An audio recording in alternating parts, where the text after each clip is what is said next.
Assalamualaikum warahmatullahi wabarakatuh. Nama saya Valen Aldi Mulyadana. Saya dari mahasiswa Unisma dan ditempatkan di SMK Negeri 4 Malang. Dan saya di sini akan menggantikan sementara guru kalian, yaitu guru Bu Sulaimah. Selama 1 bulan ke depan, saya yang akan menggantikan beliau. Dimohon kerjasamanya dengan baik dan bisa berkontribusi dengan baik. Saya akan berusaha sebaik mungkin sebisa saya. Sekian, terima kasih.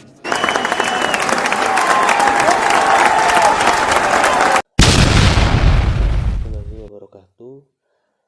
Di sini sebelum memulai pembelajaran saya akan menerangkan tentang tujuan kita mempelajari Al-Quran terlebih dahulu. Yang pertama, Al-Quran sebagai pedoman hidup umat manusia untuk menuntun ke arah jalan yang benar. Al-Quran di dunia ini tidak hanya menjadi pedoman, tetapi juga sudah menjadi landasan atau pandangan hidup bagi setiap umat manusia. Karena Al-Quran itu mengajarkan kita tentang kebaikan dan menjelaskan tentang kita harus menjalani hidup itu seperti apa.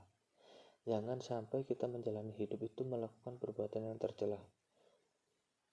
Karena Al-Quran itu tidak membenarkan perbuatan yang tidak baik. Karena Al-Quran hanya mengajarkan perbuatan yang baik dan mengharamkan sesuatu yang tidak baik. Yang kedua, Al-Quran sebagai penenang hati bagi setiap yang membacanya.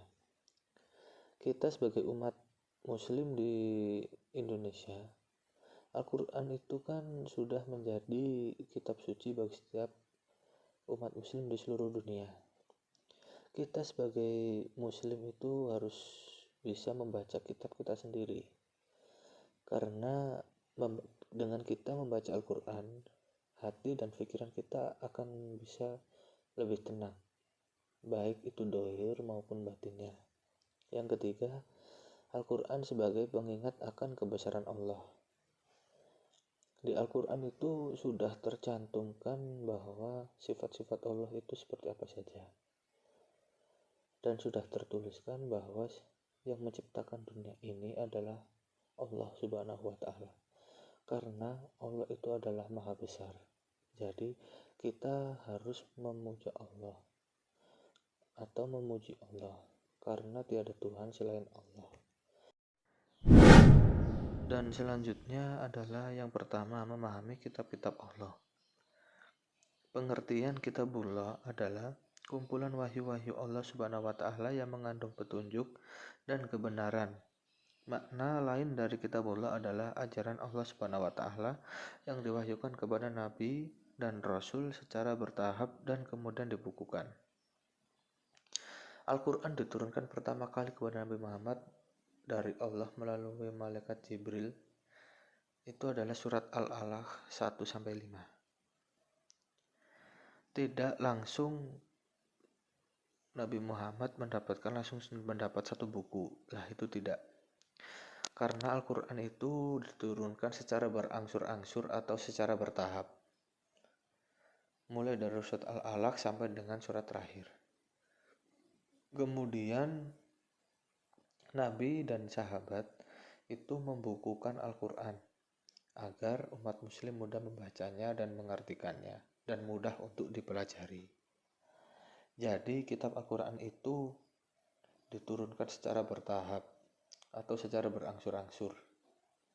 Tidak langsung turun berupa buku. Yang kedua, pengertian iman kepada kitab Allah. Meyakini sepenuh hati bahwa kitab yang telah diturunkan kepada Nabi dan Rasul benar adanya dan sebagai pedoman hidup dunia dan akhirat. Kita sebagai umat muslim harus beriman kepada kitab-kitab Allah. Karena kitab-kitab Allah di dunia ini mengajarkan tentang kebaikan, tidak ada yang mengajarkan tentang perbuatan yang tercela. Karena Allah sudah mengatur dunia ini dengan sangat baik dan juga dengan sangat tertata bagaimana cara menjalani hidup dan lain sebagainya. Dan selanjutnya ada 3 makna yang berkaitan dengan kitabullah. Allah telah menurunkan 4 kitab suci, yaitu Zabur, Taurat, Injil, dan Al-Quran. Jadi Allah menurunkan 4 kitab ke dunia pada zaman dahulu, yaitu 4 kitab tadi, yaitu Zabur, Taurat, Injil, dan Al-Quran. Yang kedua, Al-Quran menjadi kitab terakhir yang diturunkan dan sekaligus menjadi kolektor bagi kitab sebelumnya. Jadi Al-Quran itu diturunkan di akhir-akhir dari 4 kitab tersebut. Dan Al-Quran menjadi dasar dari 3 kitab sebelumnya. Yang ketiga, Al-Quran menjadi kitab yang masih utuh atau asli dan masih terpelihara, tidak ada perubahan sedikit pun. Dari keempat tersebut, hanya Al-Quran yang masih terpelihara dan tidak ada perubahan baik dari ayat maupun dari segi arti. Dan masih asli, tidak ada perubahan sedikit pun. Berbeda dengan Zabur, Taurat, dan Injil. 3 kitab ini sudah diubah, baik ditambah, dikurang, sedemikian rupa untuk kepentingan duniawi. Ajaran Kitabullah itu sesuai dengan zamannya, maksudnya adalah kandungan isi kitab tersebut hanya sesuai pada zamannya masing-masing yang berbeda-beda, kecuali Al-Quran yang berlaku sepanjang masa. Sumber dari keempat kitab itu hanya satu, yaitu dari Allah Subhanahu wa Ta'ala. Jadi di zaman dulu, Zabur, Taurat, dan Injil ini tidak ada perubahan sama sekali. Jadi disebarkan di seluruh dunia. Dan seiring berkembangnya zaman, Zabur, Taurat, dan Injil ini diubah kitabnya. Entah isinya dikurang atau ditambah, dalam artian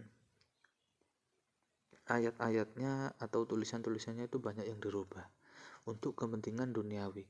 Dan hanya Al-Quran yang sampai detik ini semuanya masih terjaga dengan sangat baik. Baik ayat maupun artinya tidak ada yang mengalami perubahan sama sekali. Kita memasuki materi yang kedua, hubungan kitab Al-Quran dengan kitab lainnya.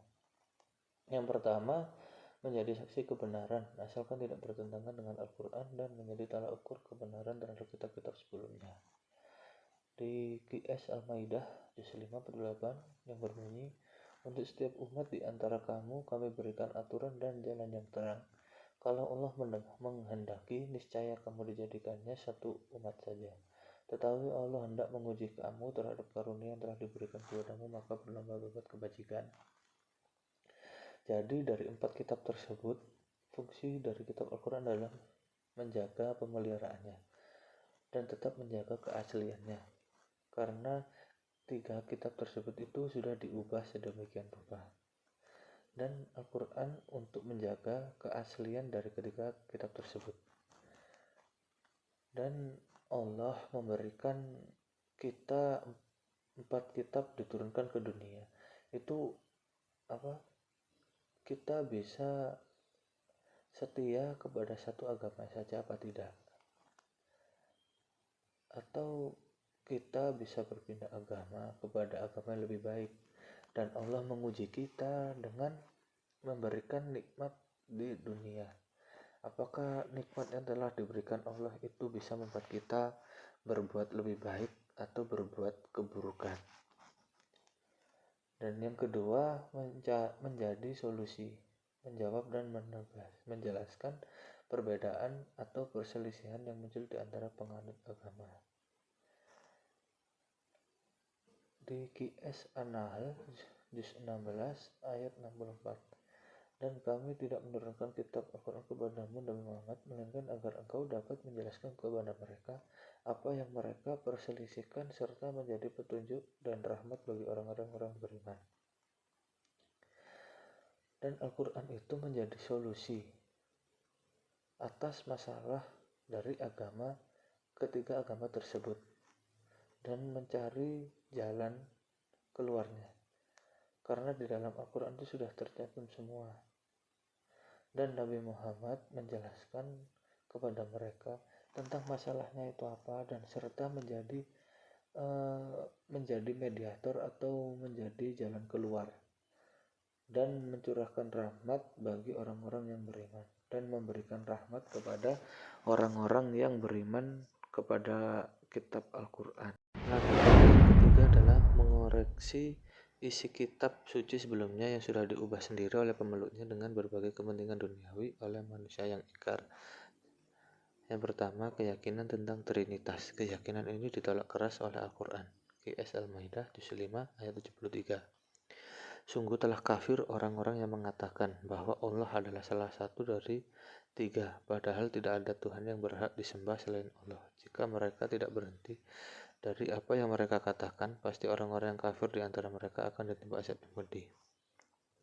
Jadi dunia ini seperti yang kita ketahui, tidak ada Tuhan selain Allah. Jadi tidak ada Tuhan selain Allah dan dilarang menyembah selain Allah. Baik itu batu, berhala, atau patung, atau menyembah matahari, itu adalah orang-orang yang kafir. Karena yang Tuhan itu hanya satu, yaitu Allah Subhanahu wa Ta'ala. Dan barang siapa yang menyembah selain Allah akan ditimpa azab yang pedih di akhirat kelak.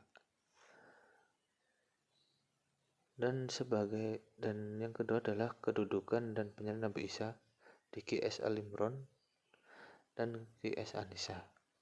Sebagai orang beriman, kita wajib mempercayai kitab yang telah diturunkan kepada Nabi dan Rasul. Al-Quran telah menjelaskan ada 4 kitab telah diturunkan dan harus kita yakini.